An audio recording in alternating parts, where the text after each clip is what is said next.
The other day I was closing my garage door. It went down part way and then it automatically returned back to the up position. I knew something was wrong. After further investigation, I found out the cable had only come off the spool and fortunately was not broken.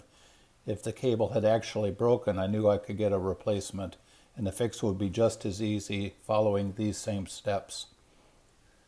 I was able to manually close the door by pulling the rope release and then sliding the door down into the closed position. As you can see, it did not set plumb on the ground. One side was higher off than the other. The cable had only come off the one side, so I could use the good side as a reference of how it should be hooked up. There is a cable spool at either end of a long rod that goes across the top of the garage door.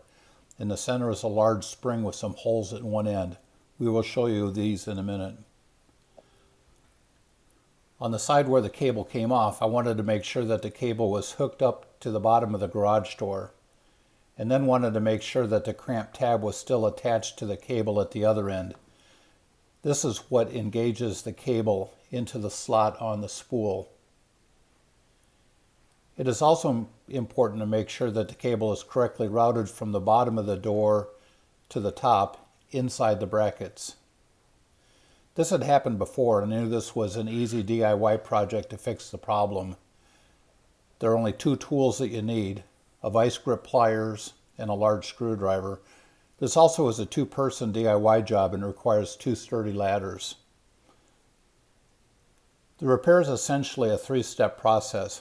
With the door in a closed position, you want to keep the door from moving by attaching the vice grip pliers to the rail just above a roller.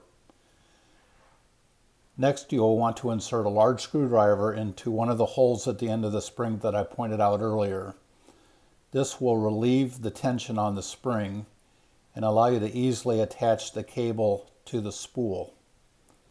The last step is to bring the cable up and around from the back side of the spool and insert the tab into the slot when the tension is released.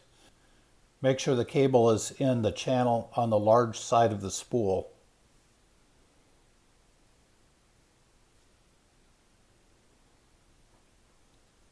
You're almost done. Don't forget to remove the vice grip pliers. Press the garage door opener button so the automatic opener carrier will engage with the closed door.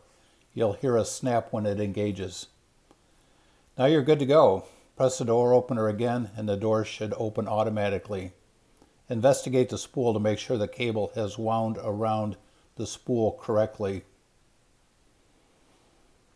With everything working properly now, you should be able to open and close your door with no problems. Thanks for watching. Rizzy Farms, guys.